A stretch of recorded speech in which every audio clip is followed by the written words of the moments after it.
Vamos a la reflexión bíblica en el capítulo 8 de la carta a los Romanos, verso número 28.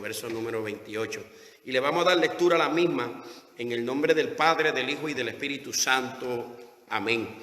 Y sabemos que a los que aman a Dios, todas las cosas le ayudan a bien. Esto es, a los que conforme a su propósito son llamados. Porque a los que antes conoció, también los predestinó para que fuesen hechos conforme a la imagen de su Hijo, para que Él sea el primogénito entre muchos hermanos. Y a los que predestinó, a estos también llamó. Y a los que llamó, a estos también justificó. Y a los que justificó, a estos también glorificó.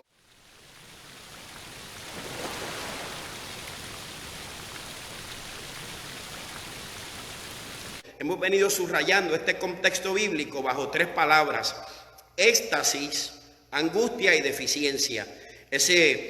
La declaración de la inocencia de parte de Dios a su vida de culpabilidad, y la experiencia y la promesa de reflejar en nuestras vidas y en nuestro carácter el carácter de Dios y la imagen de su Hijo Jesús, deben ser suficientes para cada creyente, no solamente para el que acepta, sino para el que predica.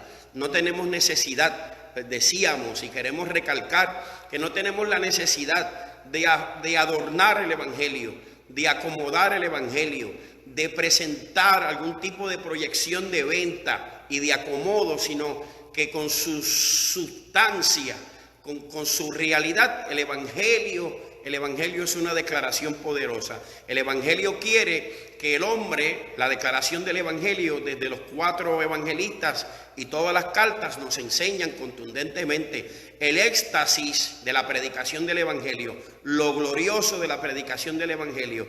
Y es que Dios quiere, a través de la conversión, a través de la vida cristiana, devolverle al hombre la imagen moral de Dios en él y la reflexión del carácter o de la persona de Jesucristo en la vida de cada creyente. Esto no es para algunas personas nada más, esto no es para un grupo selectivo de la sociedad, esto es para todo el que cree. Es glorioso, es gloria, lo que estamos predicando es gloria. Quiero recalcar esto, serían pocos los capítulos bíblicos más poderosos que este, el capítulo 8 del libro de los Romanos, que nos recalca que el Evangelio de Jesucristo pretende hacer 2 cosas en mi vida. Número 1, devolverme la imagen de Dios en mí, el carácter moral de Dios, pero también quiere que yo en el proceso de esta redención personal refleje la imagen del Hijo de Dios llamado Jesucristo. ¿Qué más podemos decir? No debemos decir nada. Hablábamos también de angustias, de lo que son angustias dentro de la misma carta, cuando el apóstol nos habla a la mitad o en el centro del capítulo acerca de las situaciones que son adversas. Y lo dice de una manera elegante, de una manera romántica. El apóstol dice que tengo por cierto, que las aflicciones experimentadas en este momento momentáneo no tienen comparación con la expectación de la gloria que en mí ha de manifestarse. ¿Por qué le llamamos angustia a este proceso? Porque el apóstol nos está indicando que en el mundo, de mismo que dice nuestro Señor, padeceremos aflicción, experimentaremos aflicción.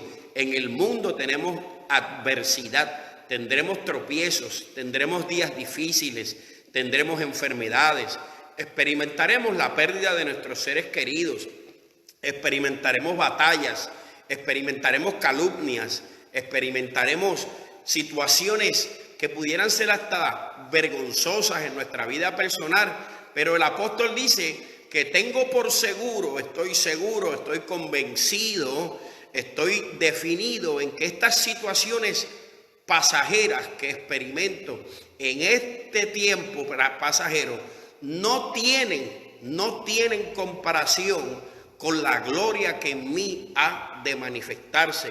Y llamamos a esa parte o a esa porción de esta reflexión lo que es adversidad, lo que es la agonía. El éxtasis es lo que el Evangelio pretende desarrollar en mí. Mucha gente pudiera concentrarse. Mire, yo voy a bajar aquí un poquito. Mire, mucha gente se concentra y hoy en día nosotros como oyentes y también nosotros como predicadores, muchas veces nos concentramos en que se desarrolle el David que hay en usted, que se desarrolle el David que hay en mí, que se desarrolle la Esther que hay en usted para las féminas, que se desarrolle la Débora, que se desarrolle el Samuel, todas estas cosas románticamente son presentadas como una opción en nuestras vidas, cuando el Evangelio de Jesucristo me está diciendo algo todavía mucho más importante. ¿Por qué no debo enfocarme en que David se desarrolle en mí? Porque David fue levantado para enfrentarse a Goliat en el momento preciso de la historia. Pero yo soy un individuo creado por Dios con un propósito específico. Mi concentración no debería ser que se desarrolle el David en mí, sino que lo mejor de mí se manifieste a través de la persona de Jesucristo, que en Cristo, y esa palabra va a surgir 2 veces más hoy, como ancla, como requisito para estas experiencias gloriosas. En Cristo, el mejor Emanuel Díaz, el mejor usted, tiene que salir a la luz, porque Dios lo creó a usted único, específico, para un momento específico. Dios tiene un propósito con usted. Eso no es mentira, eso es realidad. Pero ¿por qué decir que es David o que es aquel? No, usted es un individuo particular que Dios creó con un propósito particular, para un momento particular, para una hora particular. Y Dios no está interesado en que David se desarrolle en usted. Dios llamó a David cuando él quería tratar con David.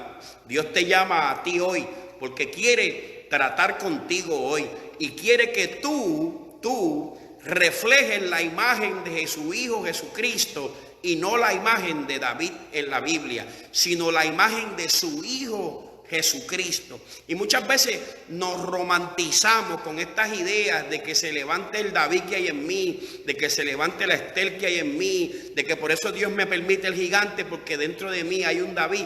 Y todo esto nos lleva a un romanticismo de momento, y perdemos de perspectiva la idea que Romanos capítulo 8 nos está presentando. Y es que yo soy un individuo llamado y preparado para que la imagen de Cristo se refleje en mí. Debo olvidarme de David, debo olvidarme de Esther, debo olvidarme de Samuel y debo olvidarme de Moisés. Debo procurar que en mí se refleje la imagen de Jesucristo. Y esto Pablo lo encierra en la porción del capítulo donde dice: juntamente con él padecemos sus padecimientos, para experimentar juntamente con él lo que es la gloria de él. Está claro, éxtasis, no hay oferta mayor, no hay experiencia más grande que presente el Evangelio de Jesucristo, que Dios quiere que tú y yo recibamos la restauración del carácter de Dios en mí, y que seamos procesados a través de diversas pruebas, a través de diversas vicisitudes, a través de diversos retos, para que maduremos y alcancemos y logremos manifestar en mí la grandiosa imagen de nuestro Salvador y Jesucristo. El capítulo 8 de los Romanos está desglosado de esta manera: el verso 18 al 23, mejor dicho, desde el principio desde el primer verso hasta el verso 22, Dios va a hablar de nosotros, ¿verdad? Del verso 12, del verso 1 al 12 al 13, Dios va a hablar de este éxtasis. Del verso 13 al verso 27, Dios va a hablar, o Pablo va a hablar de estas circunstancias adversas. Y para concluir, Pablo va entonces a hablar del verso, perdónenme la redundancia aquí en este lugar, del verso 26 en adelante, o el verso 28 en adelante. Pablo va a hablar de una temática que yo personalmente le pusimos por título deficiencia, la deficiencia, para completar nuestra trilogía, éxtasis, angustia y deficiencia. Éxtasis, angustia y deficiencia. Y antes de llegar a esa conclusión, dentro de esta carta, yo lamento mucho no poder ir al lujo de detalles otra vez desde el principio hasta hoy, porque obviamente no voy a tener el tiempo, pero si usted está aquí conmigo desde el principio, usted sabe que venimos desarrollando este asunto, y para llegar a esta éxtasis hay un reto teológico que necesitamos confrontar, y no podemos pasarle por el lado y dejarlo allí, porque está plasmado en medio de la porción bíblica y sería imprudente no tocarlo. Queremos tocar este reto y queremos hacerlo con responsabilidad, no con la intención de entrar en debates teológicos con ninguna persona individual. Como decía el evangelista amigo mío algún día, seguimos siendo amigos si usted de momento difiere de lo que estamos diciendo, pero vamos entonces a bajar la velocidad un poquito para ir por la Biblia. Queremos partir desde la expresión que usa el apóstol cuando dice, número 1, en el verso 29, dice el apóstol, a los que antes conoció, dice el apóstol, a los que antes conoció. Pablo utiliza este término dos veces. Lo utiliza en este momento, en el verso 29 del capítulo 8 de la carta de los Romanos, pero también lo usa en Hechos capítulo 15, verso 28. Se refiere, en el capítulo de los Hechos, se refiere al amor que Dios tiene con el pacto israelita, con el pacto de los israelitas. En esta porción bíblica, o en este momento en Romanos, debemos recordar que el término conocer va a hablar de una intimidad, de una relación íntima desde el principio. La palabra conocer habla desde el original hebreo de una relación íntima. Ya nos va dando indicios el apóstol Pablo de que esto de la palabra que va a salir, no le vamos a dar más vuelta, la palabra predestinación tiene un concepto bíblico, no un concepto personal mío, una interpretación personal mía, sino un concepto que surge de la misma escritura. O sea, esto tiene que hacerse dentro del marco teológico que está escrito en toda la palabra del Señor. Y lo primero que Pablo establece antes de hablar o usar aquel término predestinación, Pablo utiliza una expresión que dice a los que antes conoció. Y la palabra en hebreo implica una relación. Hubo un intercambio, una relación se trata de un intercambio. No está entonces desde el principio aludiendo a una creación. Cuando habla de que a los que conoció, no alude a una creación, sino a una relación. Son dos cosas totalmente distintas. Aquí en este versículo está incluido en una cadena de eventos que se encuentran en dos versos bíblicos, el 29 y el 30. A los que predestinó, a estos también llamó; a los que llamó, a estos también justificó; y a los que justificó, a estos también glorificó. ¿De qué entonces qué es lo que debemos hacer con la postura bíblica? Está escrito allí, sin lugar a dudas, entonces debemos tener cuidado. Mire esto, el término está ligado a lo que es la predestinación, claro, pero debemos decir anticipadamente que lo que Dios conoció no habla entonces de una creación con un propósito específico, sino de una relación. Habla de lo que es el conocimiento de Dios, la soberanía de Dios.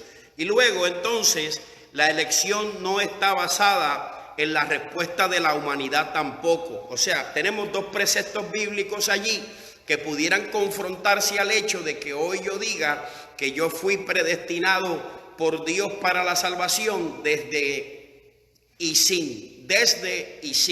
desde la creación sin algún tipo de relación y que también esté basado en mi respuesta. No está basado la salvación en ningún momento en la respuesta del hombre, en las obras del hombre. La salvación está basada en la obra redentora de Cristo en la cruz del Calvario. Sabiendo estas dos cosas que se oponen, número uno, el carácter de Dios. Cuando disfrazadamente el apóstol lo trata como una relación, el apóstol nos está diciendo que no fue que Dios me creó, sino que Dios me conoció. Dos cosas completamente distintas. Una cosa es que Dios me haya creado y otra cosa es que Dios me conoció. Va a establecer, primero que nada, lo primero que usted y yo debemos establecer en toda teología bíblica, en toda interpretación de la Biblia, en todo razonamiento que usted le va a aplicar a la Escritura, usted debe aplicarle tres cosas. Siempre deben estar allí tres cosas. Número uno, debe estar allí la omnisciencia de Dios. Número dos, debe estar allí la omnipotencia de Dios. Y sobre todas las cosas, omnisciencia, omnipotencia y omnipresencia. Tres cosas. Si una de las tres no está, usted no puede aplicarlo como si fuera bíblico, porque no podemos de ninguna manera destrozar el carácter de Dios a través de la misma palabra de Dios. Eso sería contradictorio. Si vamos a decir esto es bíblico, debemos estar seguros que lo que decimos que es bíblico no contradice la omnisciencia de Dios, la omnipotencia de Dios y la omnipresencia de Dios. También hay un concepto establecido en la palabra acerca de Dios que es también vital para que nosotros entendamos. Número uno, se parte entonces, además de los atributos de su poderío, omnisciencia, omnipresencia y omnipotencia, se encuentran los atributos número uno de soberanía. De acuerdo a todas estas cosas, Dios es soberano. Si Dios es omnisciente, si Dios es omnipresente, si Dios es omnipotente, el resultado de la ecuación es la soberanía de Dios. Dios es soberano, pero también Dios es conocido como un Dios de amor. Dios se revela en su palabra con un carácter siendo el amor de Dios. Encontrarnos a Dios, el Dios de amor, en una ideología de simplemente creación, acepción de personas, creando a unos para la perdición y creando a otros para la salvación, estamos definitivamente contradiciendo dos conceptos bíblicos. Número uno, el amor de Dios por toda la humanidad, y número dos, el regalo más importante que Dios le dio a los hombres, que fue su libre albedrío. Si Dios no nos da libre albedrío en el origen, en la creación, no podemos amar a Dios, no podemos decir que amamos a Dios, y Dios no puede gloriarse, Dios no puede satisfacerse en que usted le ame si usted no le fue entregado el libre albedrío. El amor que usted siente por Dios y que agrada a su Dios está basado en que usted tiene una libre elección de amarlo o no amarlo. Y esos son dos parámetros o dos conceptos o dos puntos teológicos bíblicos que no podemos remover de la Escritura, porque si los removemos tendríamos que reinventarnos toda la teología. No son simples argumentos que pudiéramos remover un poquito y no afecta en nada, no. Remover el amor de Dios por toda la creación y remover la libertad que el hombre tiene para escoger, tendríamos que reinventarnos la Biblia completa nuevamente. Entonces, ¿por qué Dios juzga al hombre por tomar la acción de comer del fruto de la ciencia del bien y del mal, si el hombre no posee la libertad de la elección? Si Dios lo diseñó específicamente para que comiera del árbol de la ciencia del bien y del mal, Dios no tendría el carácter moral de juzgar al hombre y declararlo como pecador si la opción o la alternativa del hombre no estaba en la acción de tomar del fruto del bien y del mal. Déjeme seguir adelante, yo creo que eso está claro, ¿verdad que sí? Es importante que tengamos eso claro, que cuando vamos a mirar este punto de predestinación, no podemos llevarlo al concepto de fui creado y ya, porque estoy entonces enfrente a dos puntos bíblicos teológicos: el amor de Dios por toda la creación y la libertad del hombre para escoger entre una cosa y la otra. No podemos hacerlo, tenemos que ajustar estas palabras a lo que es bíblico, a lo que está dentro del marco bíblico, y queremos hacerlo de esta manera. No es que las palabras no estén allí, también dice, además de decir los que antes conoció, entonces entra a decir los predestinó, que son conceptos o términos que simplemente significan, ambos términos se componen de una preposición pro, por lo tanto diciera se tradujera antes, antes de que sucediera. Es la marca de la aplicación. Entonces la definición del texto o del concepto o de la palabra per se no nos ayuda a llegar a una conclusión. El simple hecho, ¿por qué yo digo eso? Déjeme repetir eso, lo voy a repetir más despacio. Los términos, los que antes conoció o los que predestinó, son compuestos de la preposición antes, pro y por lo tanto, que debieran traducirse conocer con anterioridad y poner límites antes de marcar con anticipación. ¿Por qué yo hago esto? Porque la definición de los términos no son suficientes para yo elaborar una teoría o en este caso una teología.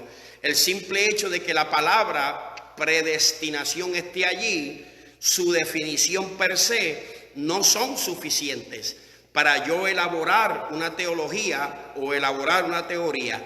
Tengo que profundizar dentro del contexto bíblico, porque el simple hecho de que la traducción de la palabra quiera decir antes,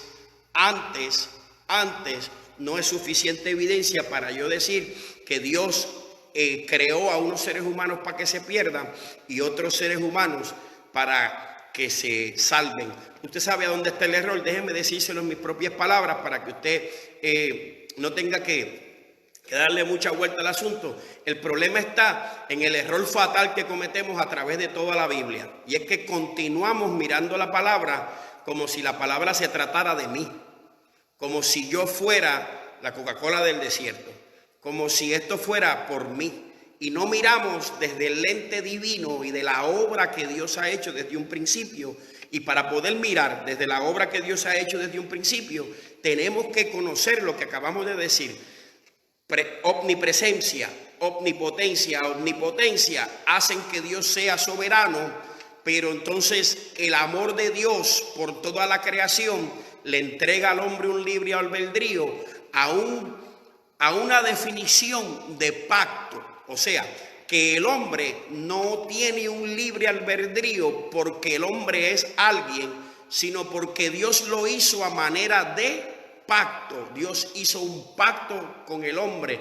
Hablamos de pactos a través de toda la Biblia. El Nuevo Testamento se refiere a un nuevo pacto, pero el primer pacto que Dios hace con los hombres es establecerlo en el Edén, enseñarle todo lo que Dios le ha provisto, y la única exigencia divina es: no tomes del árbol de la ciencia del bien y del mal. ¿Saben lo que está diciendo Dios? Dios está diciendo: no juegues a ser Dios, no juegues a ser Dios. Simplemente yo te pongo aquí, yo te bendigo con todo lo que he creado, te pongo como Señor, te pongo como mayordomo de este asunto, pero te exijo o te establezco una ley, una sola ley: no tomes del árbol de la ciencia del bien y del mal. No juegues a ser Dios. Pero si usted se sincera con usted mismo un poquito y analiza lo que estamos viviendo, hemos de alguna manera u otra convertido el evangelio en eso, en jugar a nosotros ser los que tenemos la interpretación correcta, en nosotros ser los que tenemos la definición correcta. Yo quiero tocar 4 puntos y 4 versos bíblicos para dejar. Yo sé que esto es un punto aún hasta dramático en la vida de algunas personas, pero estamos aquí en toda la contundencia posible. Estamos frente a unos puntos teológicos que son inconmovibles. Por lo tanto, yo con mi interpretación personal no los puedo remover. No son removibles. Son como una de las vigas de los trenes en Nueva York que usted le puede dar con un trozo lleno de piedra y aquello no se va a mover. Aquello está allí sólido para eso mismo, para resistir cualquier impacto, cualquier tribulación. Estos conceptos bíblicos, número 1, la soberanía de Dios y el amor de Dios por toda la creación basada en el libre albedrío entregado, no son inconmovibles, son irremovibles. Usted tienen que permanecer allí porque son los fundamentos de toda la historia bíblica. Es la razón de ser por lo cual existe un sacrificio en la cruz del Calvario, por la libre elección del hombre. Existe un plan de redención divino. Entonces vamos a ir cerrando este punto. Existe, ¿de qué habla? ¿De qué trata esto de la predestinación? Existe entonces un plan de redención para la humanidad que está previsto desde antes de la fundación del mundo, porque Dios es omnisciente, porque Dios todo lo conoce, porque Dios todo lo sabe, porque Dios lo sabe. El día que Dios decidió crear todas las cosas, Dios sabía el proceso que iba a vivir usted, el proceso que iba a vivir el hombre. Y por eso desde anticipación, desde antes de la creación, Dios se anticipa al proceso pecaminoso del hombre y provee para el hombre cosas que están anticipadas en la potestad de Dios desde antes de la fundación del mundo. Por eso es que entonces entendemos que Dios habla con Jeremías y le dice: desde antes que te formases en el vientre de tu mamá, yo te di por profeta a las naciones, yo te conocí. Le dice Dios a Jeremías contundentemente. Usted lea la Biblia conmigo para que vea que yo no estamos necesariamente dando golpes al aire. Dios le dice a Jeremías: te conocí y te di por profeta a las naciones. Hay una situación misteriosa aquí que Dios le está diciendo a Jeremías: antes de que tuvieses cuerpo físico, yo y tú tuvimos una intimidad y yo te conocí. Y porque te conocí, te di por profeta a las naciones. Entonces, resumiendo el asunto, no estamos hablando de una predestinación creativa, sino de un evento, de unas cosas, de unos asuntos guardados para la gente que ya tienen algún tipo de intimidad con Dios. En primera parte, existe un plan de redención divino preparado de antemano, desarrollado al paso del tiempo. Este plan no es arbitrario y selectivo. Este plan no es arbitrario y selectivo. No está basado solo en la soberanía de Dios, sino en anticipado conocimiento de los individuos y de las personas a quienes van a proceder electivamente a elegir a Dios. Efesios capítulo 1, verso 3 y verso 4. Dice el apóstol: bendito sea el Dios y Padre de nuestro Señor Jesucristo, que nos bendijo con toda bendición espiritual en lugares celestiales en Cristo Jesús. Otra vez esa palabra, en Cristo Jesús, según nos escogió en él, hablando de la misma expresión, en Cristo Jesús, antes de la fundación, dice allí, antes de la fundación del mundo, para que fuésemos santos, para que fuésemos sin manchas y estuviésemos delante de Él. Son 3 cosas que está diciendo el apóstol referente a esto de lo que es la predestinación. Otra vez dándole un golpe contundente a esto de que no, en la creación individual fui predestinado. No, es en la intimidad donde Dios me conoce y me prepara un camino específico para que el propósito de Dios se manifieste en mí.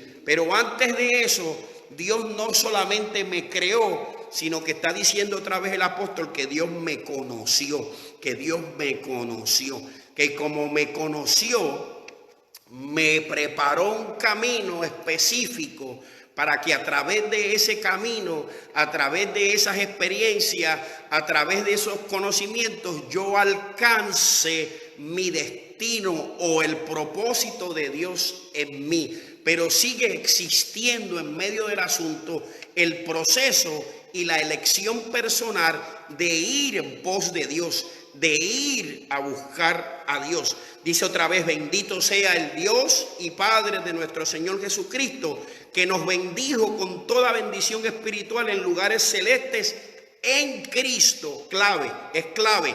En Cristo, según nos escogió en él antes de la fundación del mundo, para que fuésemos santos sin manchas delante de Él. Mire, yo sé que el tiempo avanza, déjeme destapar el telón. Desde el principio de esta intervención yo hablé de esa expresión: en Cristo, en Cristo, en Cristo. Esto es importante, porque cuando llegamos a esta parte, sobre todas dramáticas y controversiales de la palabra, pudiéramos de momento el orgullo, el ego del hombre, leer allí: yo fui predestinado para la salvación. No necesariamente es lo que está diciendo el apóstol.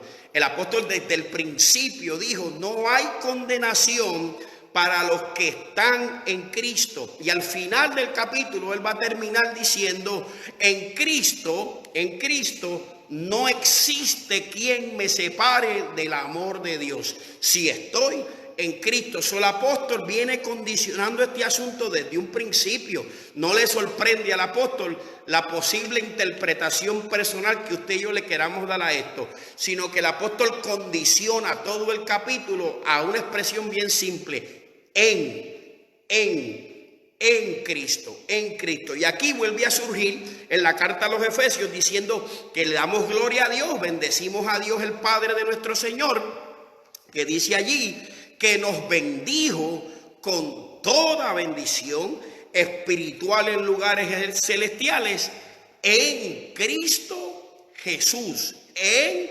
Cristo Jesús. Hay una connotación específica en todo este panorama. En Cristo, o sea, venimos hablando entonces de una relación de cómo Dios me conoció, cómo hubo intimidad. Entonces encontramos esta expresión varias veces: en Cristo, y yo te llevo entonces para que acompáñame al capítulo 22 del libro de Apocalipsis, a donde dice: he ahí la santa ciudad.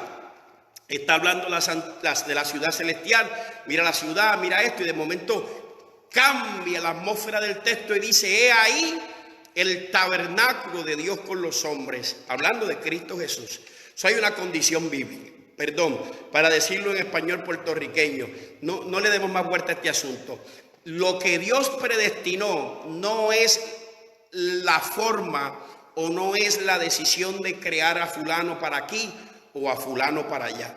Si Dios está hablando de toda la humanidad, los está incluyendo a todos. Yo te lo voy a probar ya mismo por la Biblia. Pero lo que Dios está predestinando, condicionando y estableciendo desde antes de la fundación del mundo es lo que tú y yo podemos ser, lo que tú y yo podemos alcanzar, la victoria que podemos obtener, lo que en nosotros se va a manifestar si estamos en Cristo Jesús.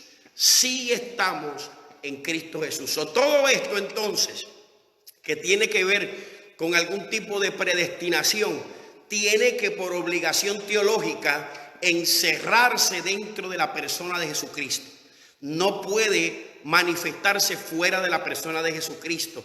Y hay dos exigencias que está estableciendo la Biblia y el apóstol: a los que conoció, en Cristo Jesús. Dios no tiene relación con los hombres fuera de Cristo. Y con toda libertad, yo sé que son cosas un poquito difíciles para las mentes de otras religiones, de otros pensamientos, para los predicadores de otras temáticas, pero no hay capacidad de los hombres de tener relación con Dios el Padre fuera de la persona de Jesucristo. La Biblia lo dice contundentemente: nadie viene al Padre si no es por mí. Y en algún lugar también dice que nadie viene a Cristo si el Padre no lo trae. Tiene que haber una condición a Cristo Jesús. Número 2, la predestinación no es una doctrina hecha para limitar el amor de Dios. Y eso yo lo pude haber excluido, pero no quise. porque es importante, yo sé que me está avanzando el tiempo, pero es importante que usted de momento reaccione a lo que yo acabo de decir. Porque cuando miramos la predestinación desde el lente equivocado, estamos limitando, oiga bien, estamos limitando el amor de Dios, estamos limitando la gracia de Dios y estamos limitando la misericordia de Dios. Tres cosas extraordinarias: su amor, su gracia y su misericordia.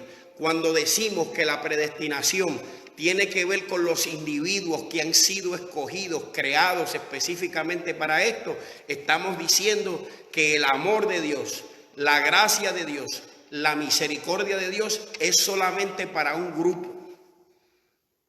Es un momento de silencio intencional para que usted profundice ese asunto.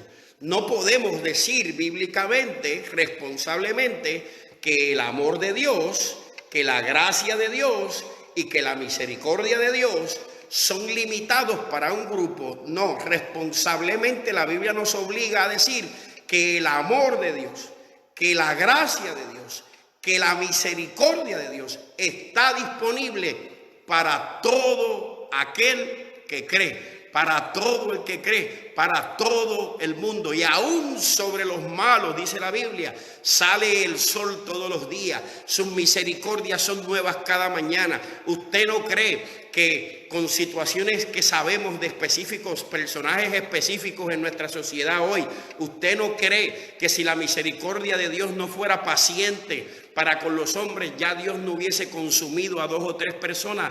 No, el amor y la misericordia de Dios son para todos. La Biblia dice en la primera carta de Timoteo, capítulo 2, verso 4, el apóstol escribiéndole al joven Timoteo: Dios está a favor de toda la humanidad. Dice el texto: el cual quiere que todos los hombres sean salvos y que vengan al conocimiento de la verdad. El cual quiere que todos los hombres sean salvos y vengan al conocimiento de la verdad. Dios ve la historia de una manera diferente a lo que usted la ve y a lo que yo la veo. Por lo tanto, esta temática que tiene que ver con predestinación tiene que encerrarse en cómo Dios ve las cosas y no como yo las veo. Dios quiere que todos los hombres se arrepientan. Dios quiere que todos los hombres procedan al arrepentimiento. Dios quiere aplicarle gracia a toda la humanidad. Dios ama su creación. Dios es misericordioso en extremo. No podemos ir por ese camino de decir que a mí me escogió Dios y a ti no. Es incorrecto teológicamente. Voy al tercer punto, mejor dicho, al cuarto.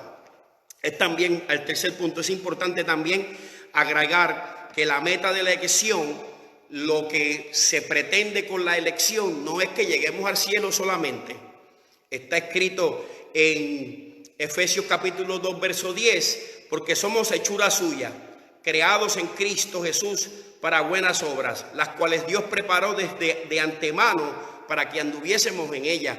La idea de la preelección no es simplemente quienes llegan al cielo y quienes no llegan al cielo, sino que hemos sido también creados, hemos sido creados con la intención de que caminemos por ciertas obras, que caminemos por ciertos asuntos, que experimentemos ciertas cosas. Es necesario que usted y yo entendamos el concepto bíblico. Es importante agregar que la meta de nosotros no es solamente llegar al cielo, sino, de acuerdo a Efesios, es que participemos de un caminar, participemos de unas experiencias, practiquemos una manera de vida que fue preparada para mí desde antes de la fundación del mundo. Las cosas, entonces, ya con consistencia, estamos hablando entonces de que esto tiene que ver más con la persona de Cristo, que tiene que ver más con las cosas que experimentamos, con el camino que caminamos, que con el individuo per se de decir yo fui escogido y tú no, yo fui escogido y tú no. Eso yo lo uso de ejemplo para que usted pueda llegar a la interpretación saludable de esto, cuando sí está hablando de cosas predestinadas, sí está hablando de cosas reservadas, sí está hablando de situaciones específicas, pero no necesariamente porque yo soy más lindo que los demás, sino porque todas estas cosas, Cristo, la redención a través de Cristo y todos los beneficios que trae una relación con Cristo fueron prepuestas, prehechas desde antes de Dios crear al hombre, porque en el conocimiento soberano de Dios, Dios sabía el proceso que el hombre iba a pasar y preparó a Cristo, el Cordero inmolado, desde antes de la fundación del mundo y todos los beneficios que eso implica para todo aquel que conoce a Dios íntimamente y decide caminar en pos del Señor. Me voy con dos cosas más. El cuarto punto aquí es: fuesen hechos conforme a la imagen de Dios. Y esto es el círculo cerrado.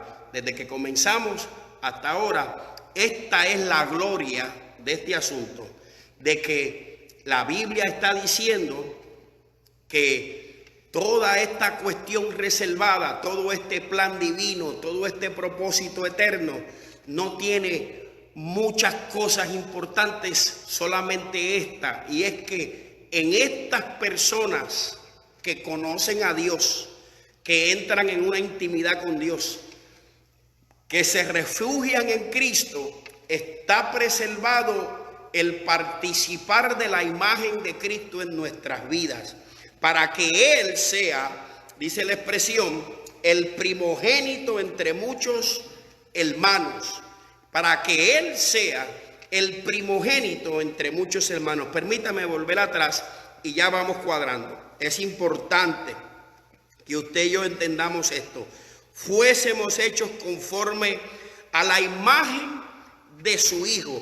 Esta es la idea central de todo este capítulo bíblico. Desde el principio hasta el final, la idea de Pablo no es levantar ego en el corazón de los hombres y de momento llevarnos a una seguridad falsa de que siempre voy a ser salvo, no importa lo que haga, lo que deje de hacer, y aquel no es salvo, sino que me lleva a mirar que incluyendo las cosas que me son adversas, incluyendo las cosas, las pruebas y las tribulaciones, estoy preservado en Cristo para experimentar mayores victorias, para experimentar cosas mejores y sobre todo para que en mí se refleje la imagen de su Hijo Jesús.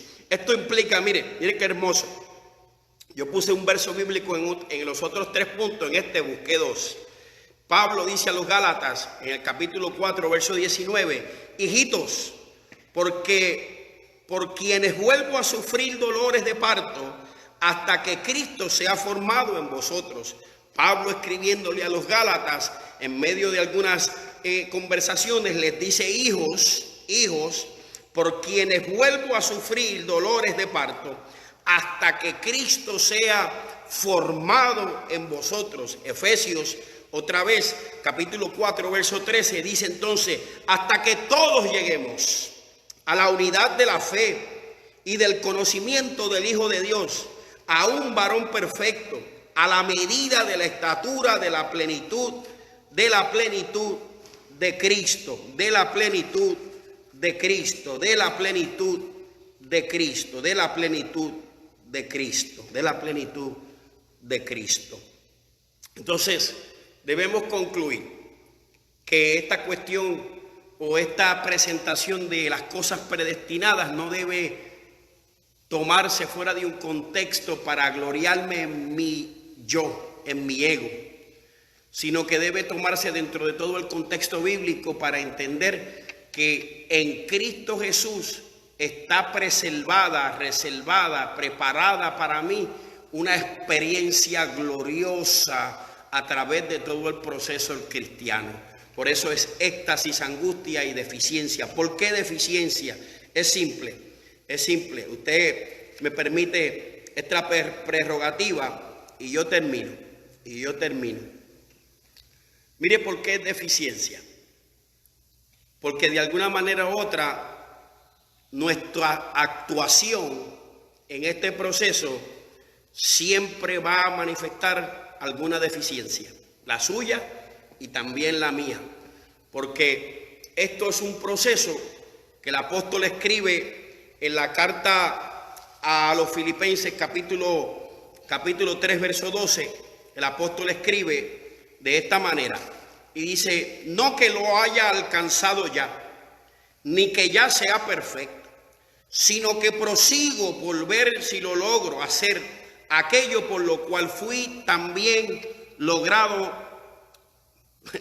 aquello que también fui asido por Cristo. Déjeme detenerme allí, mi hermano, por si acaso le queda alguna duda. Si el apóstol es el que está escribiendo ambas cosas, tanto Romanos como Filipenses, él está escribiendo los dos libros. Y si dentro del corazón del apóstol hubiera la idea de que él había sido predestinado él por ser él para la salvación, no tiene sentido que haya escrito este verso. No tiene sentido. No tiene sentido. El sentido que hiciera es que él se hubiese recostado para atrás y hubiese dicho: no, yo aprendí, tuve una revelación que yo, Pablo, yo no sé ustedes, pero yo fui predestinado para esto. En un corazón que piensa de esa manera, en una mente que piensa de esa manera, este verso no cabe, no hace sentido. Entonces que después escriba y le diga a los filipenses: no que lo haya alcanzado ya, ni que ya sea perfecto, sino que prosigo por ver si logro asir aquello por lo cual también fui asido por Cristo Jesús. Pablo sabe que dentro de Cristo hay unas cosas gloriosas que no son para algunos, que son para todos los que están en Cristo Jesús. Pablo sabe que dentro de Cristo hay unas bendiciones que están decretadas, declaradas y formadas desde antes de la fundación del mundo, desde antes que ninguno de nosotros nos manifestásemos en el vientre de nuestras madres. Habían unas glorias, habían unas bendiciones, habían unas experiencias únicas preservadas y reservadas para la gente que se refugiara en Cristo Jesús. Y Pablo, conociendo esto, decía: en Cristo no hay quien me culpe, no hay quien me condene. En Cristo no hay quien me separe del amor de Dios. En Cristo estoy reservado para vencer. En Cristo estoy reservado para triunfar, para tener gloria, para experimentar gozo, para sobrellevar todo aquello que viene en contra de mí. En Cristo estoy preservado para alcanzar buen testimonio. En Cristo estoy preservado para la vida eterna. Pero con todo y que sé que en Cristo estoy reservado para todo don perfecto, para toda buena dádiva, para andar en buenas obras, una cosa yo sigo haciendo: yo sigo esforzándome, yo sigo caminando a ver si conquisto aquello para lo cual fui asido. Esa palabra asido quiere decir, o se traduce igual que la palabra que usa Jeremías cuando dice: yo fui seducido por ti. Es lo que Pablo está diciendo. Este conocimiento, esta revelación me atrajo, me enamoró, me sedujo. Y aunque sé que dentro de la preservación con Cristo estoy reservado para buenas obras, estoy reservado para la resurrección de los muertos, estoy reservado para la vida eterna, estoy reservado para la gloria de ser hijo de Dios, coherederos con Cristo, me voy a asegurar, voy a estar seguro de que voy a seguir esforzándome, voy a seguir luchando, voy a seguir trabajando para conquistar aquello por lo cual fui seducido. Es interesante que una persona que piense que ya lo tiene todo ganado, que todo lo tiene reservado, que fue preservado desde antes de la fundación del mundo para la salvación, todavía piense de esta manera. Es sumamente interesante. Pablo le dice entonces a los filipenses en el mismo capítulo, verso 13: hermanos, yo mismo no pretendo haberlo ya alcanzado, pero una cosa hago, olvidando ciertamente lo que queda atrás y extendiéndome a lo que está delante, prosigo a la meta, al premio del supremo llamamiento de Dios en Cristo Jesús. Así que todos los que somos perfectos, esto mismo sintamos, y si otra cosa sentí, esto también os lo revelará Dios. Pero en aquellos que hemos llegado, sigamos una misma regla, sintamos una misma cosa. Deficiencia, pastor, sí, deficiencia. Porque hasta que no se manifieste Cristo, porque hasta que no lleguemos a la estatura del varón perfecto, porque hasta que no pasemos de este lado de la eternidad al otro lado de la eternidad, nunca sabremos todo a plenitud. Nunca podemos decir que lo hemos alcanzado todo. Nunca podemos decir que lo hemos logrado.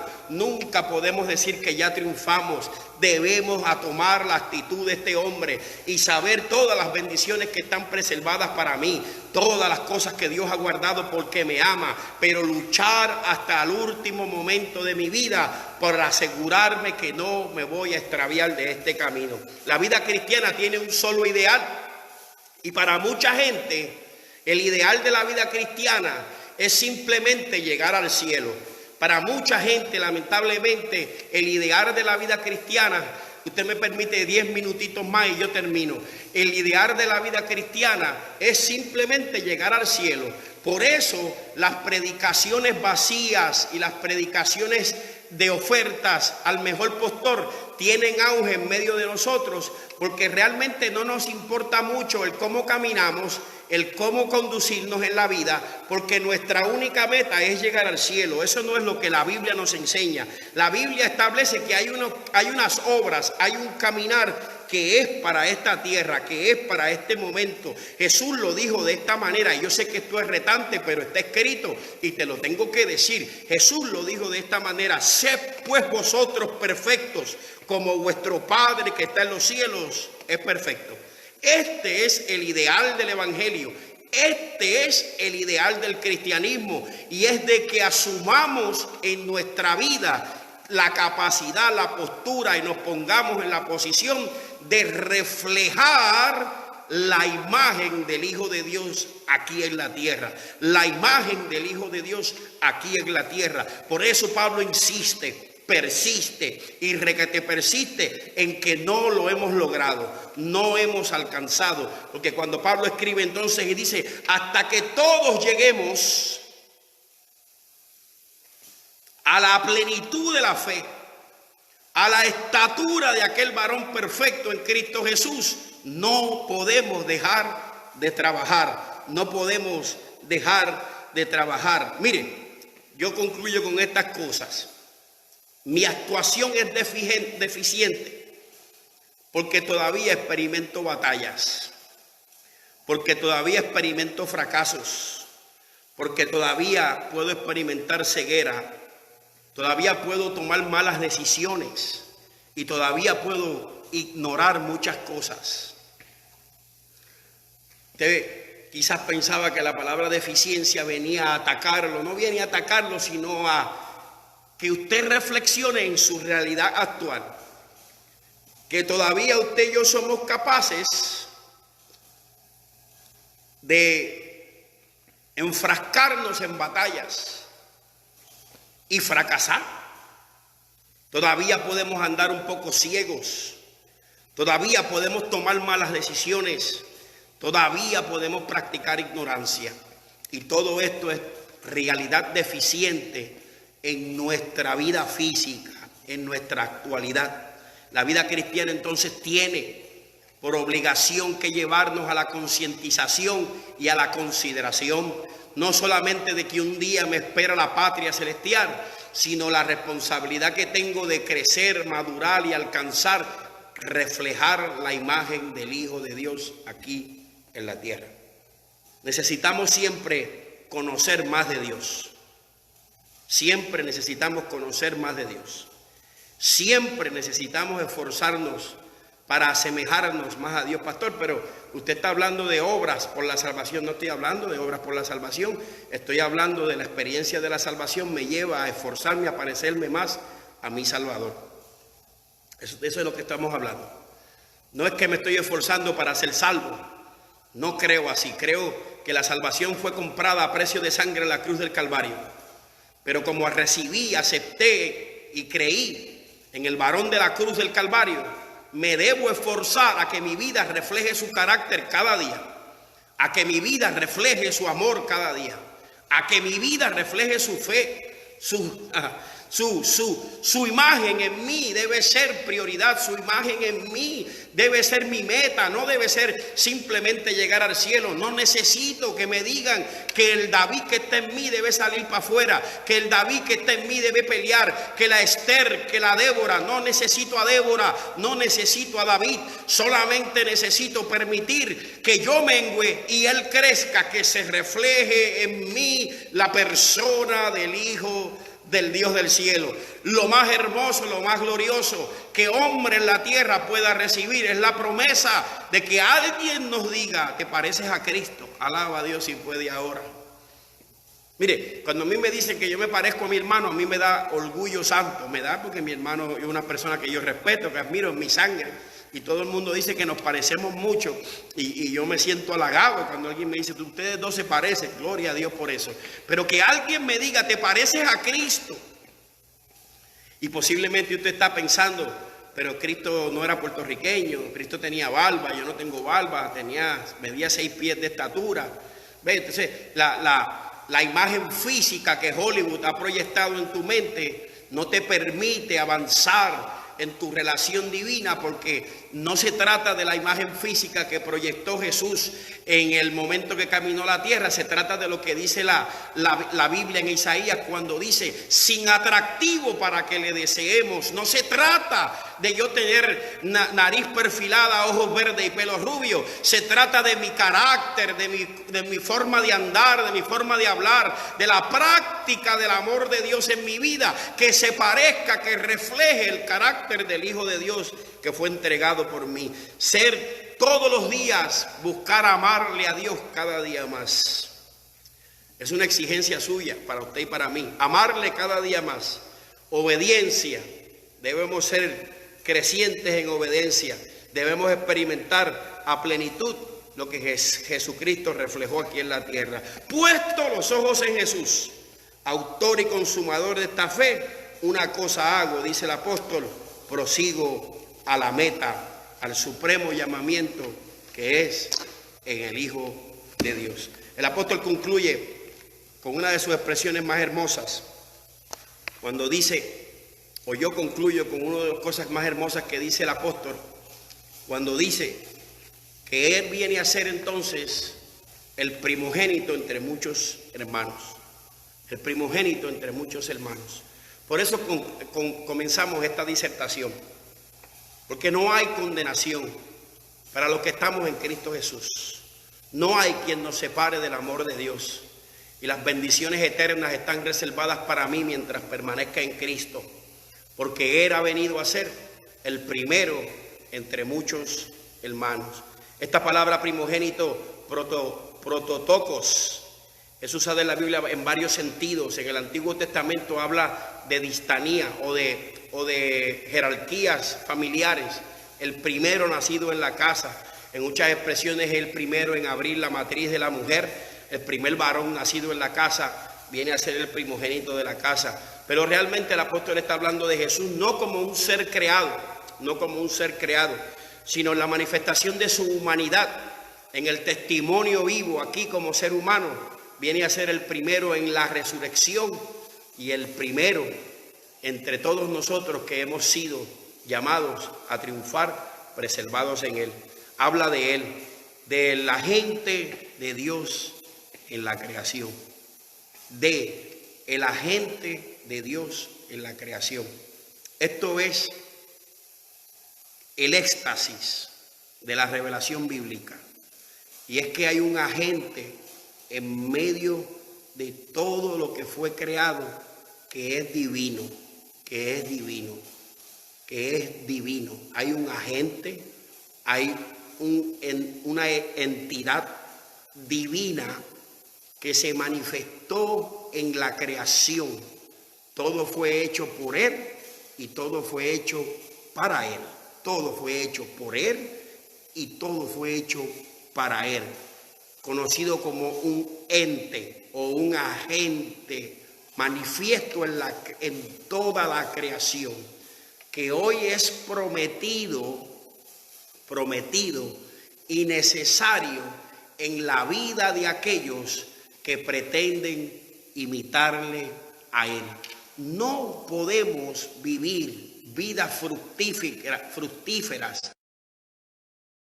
Jesucristo persiguiendo metas personales, egoístas para mí. Soy exitoso en este camino cuando persigo que en mí se desarrolle y se manifieste el ente espiritual manifiesto desde el principio en la creación de todas las cosas.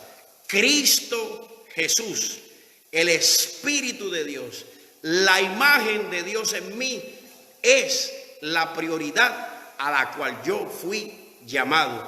Y eso está reservado, predestinado para los que le aman. Yo no sé si más claro puede cantar un gallo, pero eso es definición. Para mí, que le amo, está reservada la gloria, experiencia de reflejar en mí no solo el carácter moral de Dios, sino reflejar la imagen de su Hijo Jesús de Nazaret. No hay condenación, no hay quien me separe. Está preservado, reservado, predestinado, precondicionado para mí una vida sobresaliente, una vida excelente, una vida íntegra, una vida particular. Es la imagen de Cristo en mí, la imagen de Cristo en ti. Mi éxtasis es logrado cuando entiendo mi lucha, cuando entiendo mi angustia, cuando entiendo mi prueba y cuando reconozco que la deficiencia de mi humanidad no me permite acomodarme a una vida religiosa y me demanda. Yo quiero que usted reciba eso y ya yo cerré. El éxtasis o la gloria de la vida del creyente llega cuando entiendo que mi angustia, que mi lucha, my struggle, como dice el americano, tienen una razón, tienen un propósito y van a obrar para mi bien por el amor que hay de Dios en mí, y que mi deficiencia no me permiten acomodarme a una simple expresión, manifestación o vida religiosa, sino que me demandan mi esfuerzo, mi continuo caminar, mi continua búsqueda, mi continua motivación a que en mí se manifieste la altura, la anchura, la gloria del amor perfecto de Dios en mí, que revele a través de mí la imagen de su Hijo Jesús. Dios te bendiga, Dios te guarde. Abrazos desde este lugar santo. Te espero en Dios.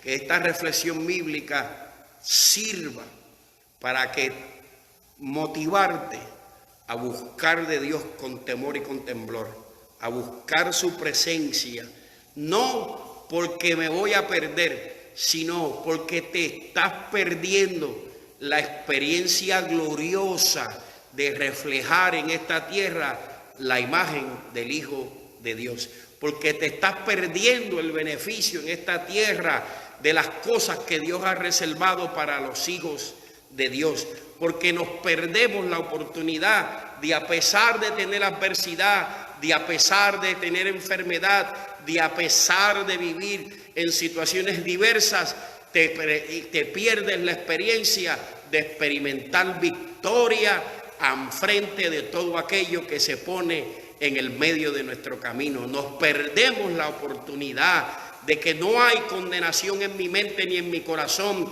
no hay quien me juzgue, sino que está reservado para mí la experiencia gloriosa del amor de Dios para mi vida y para los míos.